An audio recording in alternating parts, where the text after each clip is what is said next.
করছেন এবং সেখানে আলোচনাও চলছে, কারণ ইতিমধ্যে রাজ্য অনেকটা নমনীয়। একাধিক দাবি মেনে নিয়েছে নবান্ন এবং আবারও মুখ্য সচিব মনোজ পান্থ তিনি ইতিমধ্যে আবারও বেরিয়ে এসছেন, জুনিয়র ডাক্তারদের সঙ্গে কথা বলবেন এবং এই বিষয়টা একটু জানতে চাইবো। আবির রয়েছেন আমাদের সঙ্গে। আবির, এই মুহূর্তে কি আপডেট পাওয়া যাচ্ছে? মুখ্য সচিব বাইরে এসেছিলেন, আবার ভিতরে গিয়েছিলেন, আবারও বেরিয়ে এসছেন তিনি। প্রথমত তোমাকে জানাই 44 মিনিট হয়ে গিয়েছে নবান্ন সভাঘরের যে প্রান্তর সেখানে যে বাস, সেই বাস নবান্ন সভাঘরের যে প্রান্তর সেখানে যে বাস, সেই বাস ভেতরে ঢুকেছে। সেখান থেকে জুনিয়র চিকিৎসকরা নেমে আসেন, নাম লেখান, মোবাইল জমা দেন। এরপর 44 মিনিটের মধ্যে লাগাতার কখনো আমরা দেখছি মুখ্য সচিব, কখনো সে স্বরাষ্ট্র সচিব, কখনো এডিজি দক্ষিণবঙ্গ বা কখনো ডিজি, তারা এসে বারবার ধরে ছাত্রদের সাথে, জুনিয়র চিকিৎসকদের সাথে, চিকিৎসকদের সাথে তারা কথা বলছেন। যদিও এই কথা বলার প্রেক্ষিতে আমরা যা আজ করতে পারছি, যেটা স্নায়ুযুদ্ধ কার্যত চলছে, স্নায়ুর লড়াই চলছে, যদি এখনো পর্যন্ত কোনো পক্ষই কোনো সিদ্ধান্তে সে অর্থে আসতে পারেনি বলে মনে করা হচ্ছে। প্রথমত হচ্ছে যে 15 জনের জায়গায় যে 30 জন এসেছিলেন, সূত্রের খবর 30 জনকেই ভেতরে যাওয়ার অনুমতি দেওয়া হয়েছিল আমরা জানতে পারছি, কিন্তু লাইভ সম্প্রচার এই বিষয়টি নিয়েই মূলত যে সমস্যা তা চলছে।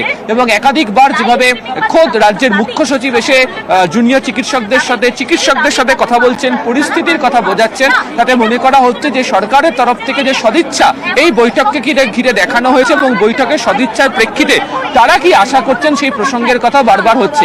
এবং আমরা দেখতে পাচ্ছি মুখ্য সচিব যখন কথা বলছেন, অন্যদিকে ফের এডিজি সাউথ বেঙ্গল তিনিও মুখ্য সচিবের সঙ্গে ছিলেন, তাকে ডেকে নিলেন ডিজি রাজীব কুমার বেরিয়ে এসছেন। মুখ্য সচিব, স্বরাষ্ট্র সচিব এবং এডিজি সাউথ বেঙ্গল তারা এখানে আলাদা করে কথা বলছেন। মুখ্য সচিবের বৈঠক করার পরপর আমরা দেখেছিলাম যে স্বরাষ্ট্র সচিব তিনিও এসে কথা বলেছিলেন, যদিও সেই কথা বলার ক্ষেত্রে উল্লেখযোগ্য ছবি, ডিজি মুখ্য সচিবকে সঙ্গে নিয়ে আলাদা দিকে চলে গেলেন, এবং এখানে যাচ্ছেন সেখানে কিছুক্ষণ আগে মুখ্যমন্ত্রীর যে গাড়ি, সেই গাড়িকে নিয়ে এখানে রাখা হয়েছে, অর্থাৎ সমস্ত প্রস্তুতি রাখা হচ্ছে। অন্যদিকে স্বরাষ্ট্র সচিব তিনিও নবান্ন সভাঘরের মধ্যে চলে গেলেন, যাদের সঙ্গে কথা বলছিলেন চিকিৎসকদের সাথে, তারা যেখানে ছিলেন তারাও সেখান থেকে কিছুটা তফাতে সরে গেলেন। নবান্ন সভাঘরের সামনে দাঁড়িয়ে তারা যে বাসে করে এসেছিলেন, সেই বাসের পেছনে গিয়ে তারাও সেখানে বৈঠক করছেন। ফলে এই যে বলছিলাম যে 5:24 তারা এখানে পৌঁছেছেন, 6:10 এই মুহূর্তে বেজে গেছে। 46 মিনিট ধরে এখনো পর্যন্ত সিদ্ধান্ত গৃহীত হয়নি যে চিকিৎসকদের সাথে এই বৈঠকটি হতে চলেছে কিনা। তার কারণ হচ্ছে মূল যে বিষয়টা এখনো পর্যন্ত সূত্রের খবর যেখানে আটকে রয়েছে, সেটা হচ্ছে লাইভ সম্প্রচারের বিষয়। রাজ্যের তরফ থেকে বলা হচ্ছে যে তারা রেকর্ডেড রাখবে, ভিডিও রেকর্ডেড থাকবে, কিন্তু লাইভ স্ট্রিমিং তারা এই মুহূর্তে করতে পারবে না। অন্যদিকে অনর যারা এখানকার যারা চিকিৎসকরা যারা বৈঠকে যোগ দিতে এসছেন, তারা অনর। একদিকে এডিজি সাউথ বেঙ্গল এখনো পর্যন্ত দাঁড়িয়ে রয়েছেন, মনে করা হচ্ছে কোনো নির্দেশের অপেক্ষাতে তিনি দাঁড়িয়ে রয়েছেন। অন্যদিকে মুখ্য সচিবকে সঙ্গে নিয়ে ডিজি তিনি চলে গেলেন একেবারে নবান্ন সভাঘরের পিছনের যে গেট, যেখান দিয়ে মুখ্যমন্ত্রী কিছুক্ষণ আগেই প্রবেশ করেছেন, এবং স্বরাষ্ট্র সচিব তিনিও ভিতরে প্রবেশ করে গিয়েছেন। ফলে সব মিলিয়ে কি পরিস্থিতি হতে চলেছে তার একটা আঁচ এখন এখান থেকে নেওয়ার চেষ্টা করা হচ্ছে। তবে স্নায়ুযুদ্ধের যে লড়াই, তাতে এখনো পর্যন্ত কোনো রফাসূত্র যে বেরোয়নি, সেটা কার্যত স্পষ্ট নবান্ন সভাঘরের সামনে থেকে।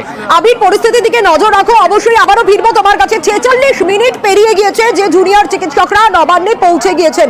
নবান্ন সভাঘরের ভিতরে মুখ্যমন্ত্রী রয়েছেন, কিন্তু ইতিমধ্যে আন্দোলনকারীদের একাধিক শর্ত মেনে নিয়েছে নবান্ন, অনেকটা নমনীয়।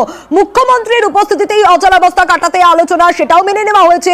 বৈঠকে 30 জন প্রতিনিধি থাকবেন, সেটাও মেনে নেওয়া হয়েছে। কিন্তু নবান্ন সভাঘরে যেখানে বৈঠকের চূড়ান্ত প্রস্তুতি, সেখানে আটকে রয়েছে আর একটা পদক্ষেপ, সেটা হচ্ছে লাইভ স্ট্রিমিং এর শর্ত না মানায় বাইরেই অপেক্ষা করছেন। এবং যেটা দেখা গেল এতক্ষণ পর্যন্ত মুখ্য সচিব মনোজ পান্থ তিনি বাইরে এলেন, আবার ভিতরে ঢুকলেন, আলোচনা করলেন, আবার বেরোলেন। স্বরাষ্ট্র সচিব নন্দিনী চক্রবর্তী তিনি রয়েছেন, এডিজি দক্ষিণবঙ্গ সুপ্রতিম সরকার তিনি রয়েছেন, ডিজি রাজীব কুমার তিনি বেরিয়ে এসেছেন। এবং এই পরিস্থিতি যে ছবিটা আপনাদের দেখাচ্ছি, এখনো পর্যন্ত 48 মিনিট পার হয়ে গিয়েছে, তারপরেও কিন্তু এই ছবিটাই দেখা যাচ্ছে।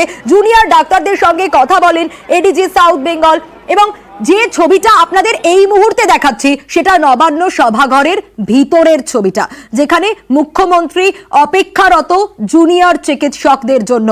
নবান্ন সভাঘরের ভিতরের ছবিটা আপনাদের দেখাচ্ছি, মুখ্যমন্ত্রী অপেক্ষা করছেন ভিতরে, এবং নবান্ন সভাঘরের ভিতরের ছবিটা আপনাদের দেখাচ্ছি। একদিকে বাইরের ছবিটাও এতক্ষণ দেখাচ্ছিলাম, ভিতরের ছবিটা যেখানে মুখ্যমন্ত্রী মমতা বন্দ্যোপাধ্যায় তিনি অপেক্ষা করছেন, 30 প্রতিনিধি ভিতরে যাবেন, বৈঠক হবে এবং সে কারণেই কিন্তু অপেক্ষা করছেন মুখ্যমন্ত্রী মমতা বন্দ্যোপাধ্যায়। ইতিমধ্যেই আন্দোলনকারীদের একাধিক শর্ত মেনে নেওয়া হয়েছে।